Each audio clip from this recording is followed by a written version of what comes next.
የእስራኤል የሐሰት ብራንድ ያታለላቸው ሰዎች ናቸው።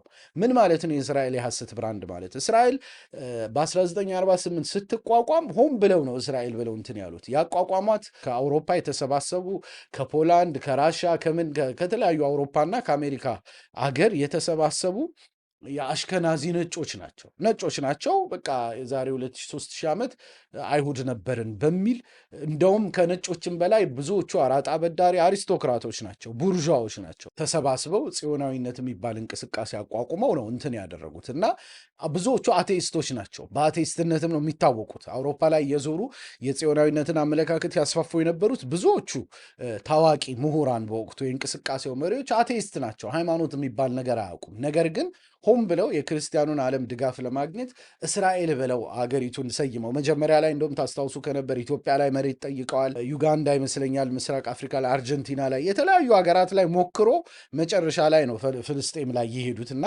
ሲሄዱ መጨረሻ ላይ እስራኤል ብለው ሰየሙት። ለምን?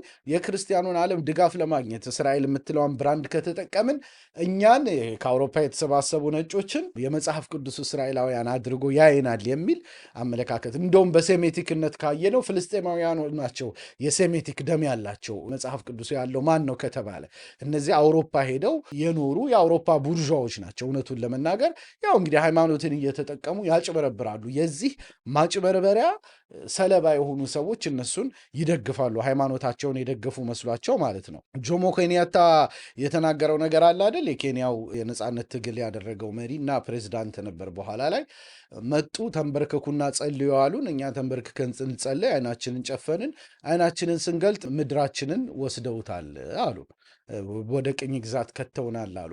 የሚያታልሉት እንደዚህ ነው። ሃይማኖት ተመስለው ይመጣሉ። አሜሪካም ላይ ጥቁሮቹን በጣም ያሰቃዩ የነበሩት በነገራችን ላይ መጽሐፍ ቅዱስን እንትን እያደረጉ በዛ መልኩ ጀስቲፋይ ለማድረግ እየሞከሩ ነው። ሃይማኖትን ተጠቅሞ ሰዎችን ለማሳሳት ይሞክራሉ ማለት ነው። እና ብዙውን ሰው መሸወድ ችለዋል። አሁን እንዲህ ፍልስጤማውያን ላይ እየተፈጸመ ያለውን ግፍ ልክ እግዚአብሔር የሚወደው ጥሩ መጽሐፍ ቅዱሳዊ እንደሆነ እንዲሰማቸው የተወሰኑ ክርስቲያኖችን ማታለል ችለዋል ማለት ነው። እስራኤል ላይ ዋና የሚባሉት ሂሎኒም የሚሏቸው በጣም ሴኩላሪስቱ የሚባሉት ከነጭራሹ ሃይማኖት የላቸውም። ግን አሁን ላይ የጽዮናዊነት እንቅስቃሴውን ከፊት ሆነው ሲመሩ ከኦሪቱላ ምናምን ይጠቅሳሉ፣ ልክ የሚያምኑበት ይመስል ማለት ነው። እዛው እኮ እስራኤላዊ ውስጥ ያሉት እንትኖች አሽከናዚዎቹን በጣም ሂሎኒም ስለሆኑ ወይም ደግሞ እንትን ሴኩላሪስት ስለሆኑ አይወዷቸውም እነሱ ራሱ ማለት ነው። ግን ሃይማኖተኞች አስመስለው የክርስቲያኑን ዓለም ከጎናቸው ለማሰለፍና የበደላቸው ተጋሪ ለማድረግ በጣም እንደዚህ አይነት ማታለያ ብራንዲንግ ይጠቀማሉ። ይህ ብራንዲንግ ያታለላቸው ሰዎች ሃይማኖታቸውን የደገፉ እየመሰላቸው ጄኖሳይድን የሚደግፉበት ሁኔታ ተፈጥሯል። የመጽሐፍ ቅዱስ እስራኤልና የአውሮፓ ቅኝ ገዥ አሽከናዚዎች የተምታቱባቸው ሰዎች የዚህ አመለካከት ሰለባ ናቸው። እልም ያሉ አቴይስቶች መሆናቸው ተረስቶላቸው ማለት ነው። የዘመቻ ስሞቻቸውን ታዲያ ይቀያይሯቸዋል። የክርስቲያኑን ዓለም ድጋፍ ለማድረግ ዴቪድ ስሊንግ ይልሃል፣ የዳዊት ወንጭፍ ይልሃል፣ የሙሴ በትር ምናምን እያሉ ስያሜ እየሰየሙ ሴኩላሪስቶች ናቸው እኮ እልም ያሉ። ግን በቃ የኢቫንጀሊስቱን ምኑን ድጋፍ ለማግኘት እነዚህን የመጽሐፍ ቅዱስ ኪወርዶች በመጠቀም በየጊዜው ለማታለል ይሞክራሉ ማለት ነው። የመጽሐፍ ቅዱሱ ነቢይ ሙሴና ቢንያሚን ኔታንያሁ የተምታቱባቸው የተቀላቀሉባቸው ሰዎች ናቸው። የዚህ አመለካከት ሰለቦች ለሴሜቲክነት እዚያው ፍልስጤም ከኖሩት ይልቅ ከአውሮፓ የመጡ አራጣ አበዳሪዎች የተሻሉ አይሁድ ናቸው ብለው የሚያምኑ ማለት ነው። ጽዮናውያን በደል የሚያደርሱት ደግሞ ሙስሊሙ ላይ ብቻ የሚመስላቸው፣ ይሄም የብራንዱ አንዱ ገጽታ ነው። ሙስሊሙ ላይ ብቻ የሚበድሉ ይመስላቸዋል። ክርስቲያኖቹ የሚሉትን እስቲ ተመልከቱ። የጋዛ ክርስቲያኖች ቁጥራቸው ጥቂት ቢሆንም የኢየሩሳሌም ክርስቲያኖች ዳታዎችን እስቲ ተመልከቱ። ኢየሩሳሌም ላይ ክርስቲያኖች እየተሰደዱ ነው ለረጅም ጊዜ ማለት ነው። ቁጥራቸው ሲመናመን ቆይቷል። በዋነኝነት ደግሞ ቅዱስ ቦታዎቻቸውን የመጠቀም እየከለከሏቸው ማለት ነው። ሃይማኖታቸውንም አምላካቸውንም ከፍትህ ያፋቱ ሰባኪያን ይህንን እያታለሉ ልክ እነዛ የመጽሐፍ ቅዱስ ቃል የተገባላቸው እንደሆኑ አድርገው ይሰብካሉ፣ ያታልሏቸዋል ማለት ነው።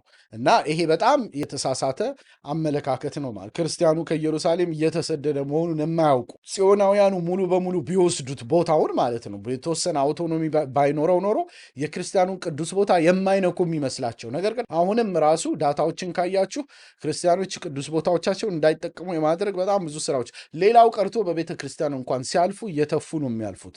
ምክንያቱም ክርስቲያኖችን በሙሉ ጣዖት አምላኪያን ብለው ስለሚያስቡ አሁን ላይ አሜሪካ ላይ ያሉ እንትኖች አስተውላችሁ ከሆነ ክርስቲያኖች በዚህ ጉዳይ ላይ እንደውም ግንዛቤያቸውን ማሳደግ ጀምረዋል። ለምሳሌ እነ ካንዲስ ኦውንስን ማየት ይቻላል። በፊት ዴይሊ ዋይር ላይ ነበረች፣ አሁን ለብቻ ወጥታለች።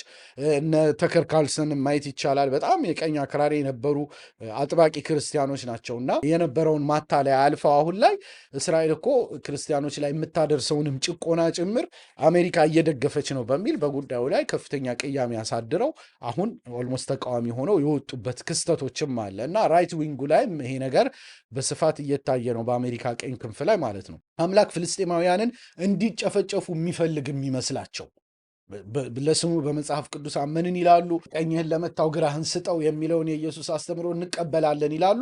ከዛ ግን ጉልበተኞች የአሜሪካ ጉልበት ላይ ተማምነው ፍልስጤማውያንን ሲጨፈጭፉ ግን የአምላክ ስራ የአምላክ ፍቃድ የሚመስላቸው። ኦፍኮርስ አምላክ ሳይፈቅድ ምንም ነገር አይሆንም፣ ግን ያንን ነገር አምላክ ይወደዋል ማለት አይደለም። እንዲህ ሃይማኖትንም አምላክንም ከፍትህ ጋር ማፋታት ፍጹም የተሳሳተ ብራንዲንግ ውጤት መሆኑ ሊታወቅ ይገባል ማለት ነው።